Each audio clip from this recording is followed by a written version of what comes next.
coming from where I'm sitting now, I'm not doing no more wifey. All right? You're getting the bare minimum. Oh. You're getting the bare minimum, and that's good enough.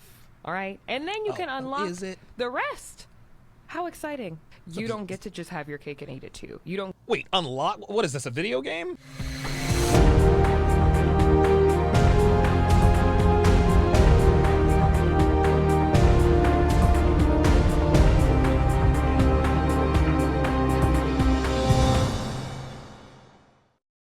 Big thanks goes out to Kelvin Houston, who sent in another $2 super thanks on yesterday's video. Thank you very much, Kelvin. I think this is your 6th or 7th super thanks.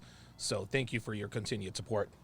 Walter, thanks you too. Okay, let's get to it. Men don't fall in love through sex. In fact, they usually lose interest. And it's because of something called testosterone. See, when men are hooking up, it's at an all-time high. But after they've done the deed, it plummets. And when that happens, they feel weak and vulnerable and want nothing to do with you. The problem is it's the opposite for women. Because they release something called oxytocin, which is a bonding hormone that makes you feel like you're falling in love. And it's why a lot of girls catch feelings after hooking up, meanwhile men can hit it and quit it. So moral of the story, if you want someone to like you, focus on developing emotional intimacy before physical intimacy. Tap the plus sign to follow for more. Okay, first of all, Professor, after we blow our load, we don't feel weak and vulnerable.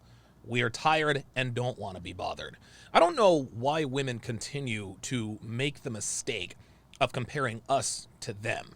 We don't feel vulnerable after sex. Vulnerability is a quasi-emotion that has nothing to do with sex as far as men are concerned. Secondly, one of the reasons sex drains men but gives women energy is because of semen. Semen is rich in protein and nutrients, and when it leaves the male body, it depletes us. And if you're smashing without a condom, which most people do, that protein, those nutrients, that energy is now in the woman. This is why sex drains us but gives women energy. What the professor is describing here is what we call post-ejaculation clarity, or post-nut clarity, or PNC for short. When we get horny, all we can think about is smashing. We as men, we will do anything and everything to have sex with her. We're not worried about the consequences. We're not worried about anything. We just want to smash. Then when the dirty deed is done, we start thinking clearly again, hence the moniker post-nut clarity. The desire to engage in sexual intercourse by any means necessary has clouded the judgment of men the world over and is responsible for copious amounts of money being transferred to women without the expected sexual reciprocation. Think foodie calls. This is one of the best kept and most guarded secrets among modern women. Law number 39 of the 49 Laws of Sharpe states that the best and most effective way to avoid these situations is to masturbate twice before making a financial decision involving a woman. Masturbation almost never benefits a man in the long term, but for the purposes of hanging on to your hard-earned resources in the short term and long term, masturbation is absolutely paramount. Next video. This is what happened. I'm just so upset. I get embarrassed when I cry. Oh So my whatever. God. I have to post this because it just exposes the reality of being a woman. Anyways. And I'm not like trying to be Life is so hard. Just stop it, Clover. Anyways, let me just catch you up. So, past few weeks have been non-stop. I had to find a new place to live. I ended up finding a place in the same building as before, but you know, moving's still stressful. Oh my God. Get my work visa. So like, long story short, I said to myself, today is gonna be the one day where I take a little break, you know, a couple hours. I'm gonna go lie by the pool, get my tan on. It's also really hot in Miami. Anyways, so I get to the pool, God. and Jesus. like immediately this guy comes up to me, he goes, I will, and he worked there. He was like, I'm gonna get you a towel and like. Call me crazy, and I hate to interrupt this while it's playing, but does this chick already have Botox? Like, is she already getting Botox in her lips? Ay, ay, ay. Walk you over to that empty chair. So he sits me down, he pulls out the towel, all that. I'm lying down, and literally within like 3 minutes after oiling my body, this guy comes up and he goes, that's my towel. And I'm like thinking maybe he's flirting with me. But I'm like, no, it's not, you know, Every but you can dude sit wants next to to me bang if you you. want. Like, there are literally 3 other oh my God. There are like Whoa. 3 other beds next to me that are empty. I'm like, you can sit next to me. Dog's aggressive. I'm not attracted to him. I just have to make that known. But like, again, I'm just kind of like playing along thinking he's flirting with me. Then I start to realize like he's dead serious. Like, this man is looking at me in a way that is like he's not fucking around. She's and capping. I'm like, well, they told me to sit here, so no one was here before. Guys, he dead ass rips the towel from under me, like without missing a beat, just like whoosh, and goes, "This is my towel now," and then sits next to me. Yeah. And I'm in disbelief. Like, did that really just happen? Am Yes, it I did. overthinking this? Is he flirting still? I feel violated. I feel low-key attacked. Did no one else just see that? Like, the pool is busy. Like, did no one else just see that? So I go up to management, and I'm like, hey, this just happened. Like, I don't care what the reason is. Basically, you need to escort this man off the premises. Oh, my God. And they're like, we can't do that.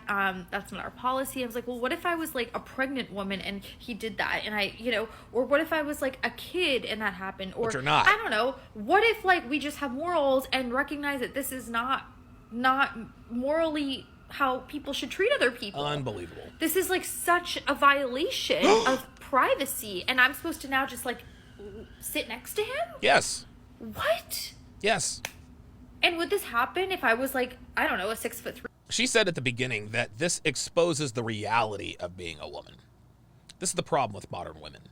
They're still pretending to be oppressed. They're still pretending they suffer as women on a daily basis.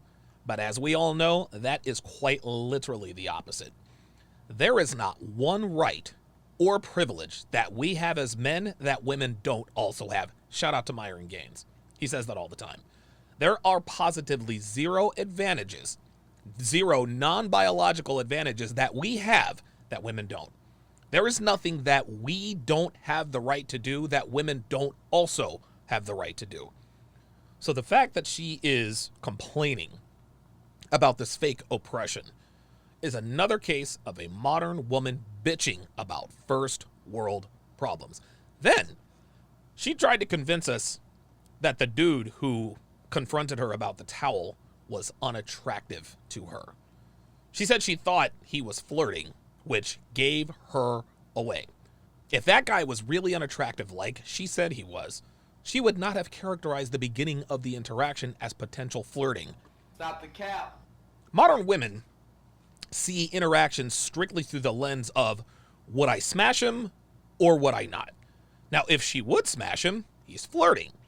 Or what he did was cute or thoughtful or considerate. But if the guy is not smashable, he's a creep who harassed me. This is how it works in Western offices. Good-looking guys sexually harass women in the workplace all the time. But because they're good-looking, women don't feel the need to run to HR. But if he's not good-looking, they accuse him of sexual harassment, get him fired, suspended, etc. Well, the same concept applies with this chick. She was obviously attracted to the guy. And another reason we know this is because she said, I wasn't attracted to him, or I'm not attracted to him. So let me get this straight. You invite a perfect stranger to sit next to you, but you're not attracted to him? Is that it? There are 3 other beds open, just like you said, but you invite him to sit down next to you. Again, a man you're not attracted to. Stop the cap. I swear, girls tell on themselves all the time, but they haven't seemed to realize that we've caught on to their capping and their shenanigans. But one of the reasons she's all been out of shape about this whole situation is because she got her feelings hurt. For a fleeting moment, she was going to turn this into a same-day bang and got excited at the prospect of getting bottomed out by a good-looking dude who lives in her building who clearly has a I don't give a attitude. But because dude recognized that she's the typical entitled 304 who lives in the 305, he was not about to let her get away with using his towel. Now at this point, I think it's plainly obvious that she's not telling us the whole truth. Girls always add stuff in and leave stuff out to make themselves look like the victim. She said she felt low-key attacked. But you weren't attacked, mommy. Dude just took what was rightfully his, which was his towel. So now she's acting all surprised that no one came to her rescue, which goes to show that women only get their power or the perception of such from men. Girls are always squawking about how they can fight men and knock them out like the bimbo said on Fresh and Fit the other night, until they actually run up on a dude who flexes his muscle and doesn't take her. So, of course, she runs to security. She runs and tries to tattle to security and tries to get the guy escorted off the premises for having the audacity to take back his towel. Never mind that she has no idea who this guy is. For all she knows, he might be the building manager. He might actually live in the building. No, she wanted him escorted off the premises. Security tells her to f off, but then she starts asking, well, what if I were pregnant? You weren't pregnant, ma. What if I was a kid? You're a grown-ass woman, sugar tits. Try again. Anytime something doesn't go a woman's way, when she unsuccessfully attempts to pull the victim card, they like to bring in other victims to make a case. What if I were pregnant? What if I were a kid? Bitch, please. Then she calls this a violation of privacy, even though she was in a public place in a bikini during the day. Guys, this woman is another of many avatars of the typical entitled modern woman. She's not ugly or obese, so she thinks it's her birthright to be able to cry and throw a fit to get her way when someone decides he's not dealing with her nonsense. And remember, I can guarantee you this was not the whole story. Cry me a river, ho. Next video. Coming from where I'm sitting now, I'm not doing no more wifey. All right? You're getting the bare minimum. Oh. You're getting the bare minimum, and that's good enough. All right? And then you can unlock the rest. How exciting. You don't get to just have your cake and eat it too. You don't Wait, unlock? What is this, a video game? get to just have me do wifey things for you and not actually wife me up. Like, no, I'm not doing any more wife shit for anybody that's not ready to upgrade their subscription. That's the way that it is. You either pay extra or you get the basic service. All right? Oh, how cute and clever of her. She compared herself to a subscription, and surprise, surprise, women ate this nonsense up. I hate to break it to you, boo, but that's the attitude that's going to keep you single forever. That's why you don't have a ring on your finger now and never will. I don't know how many times we have to say this, but ladies, you don't get the wife title until you can prove that you're a wife. Men of value do not put the rings on the fingers of women who refuse to audition for the role. They're not taking y'all's word for it anymore. This is another case of a woman grossly overestimating her worth. There are so many more of her than there are the kinds of men she wants, yet she's acting like she's the one in the choosing position. She acts like she's the one in high demand. Ladies, get this through your thick skulls. Men are the choosers, you're the product. If a man doesn't like the product, he doesn't have to buy it. Just because a bunch of dudes have rented or leased you for a while doesn't mean your value increases, okay? Just because you guys get to decide who has sex and who doesn't mean you get to decide who gets married. You cannot have it both ways. And you giving wife benefits to men who aren't wifing you up, sweetheart, that is a you problem.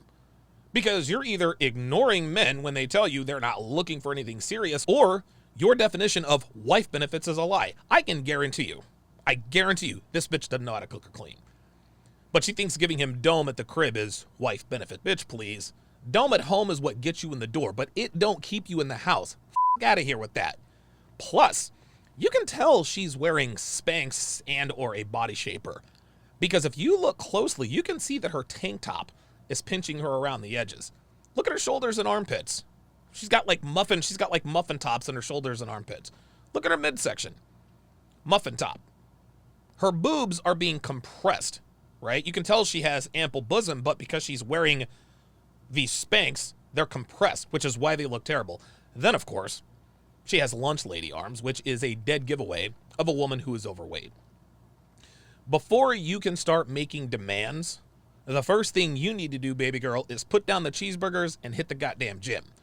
Then maybe take a cooking class and lose this entitled attitude. But we both know you ain't doing that, so who am I kidding? Enjoy being alone, sweetheart. That's all I got for you sons of bitches this time around. Smash that like button like this chick smashes cheeseburgers when nobody's looking. And if you like the video, subscribe to the channel. And if you really like this format, be like Kelvin Houston and leave me a super thanks. Till next time, guys.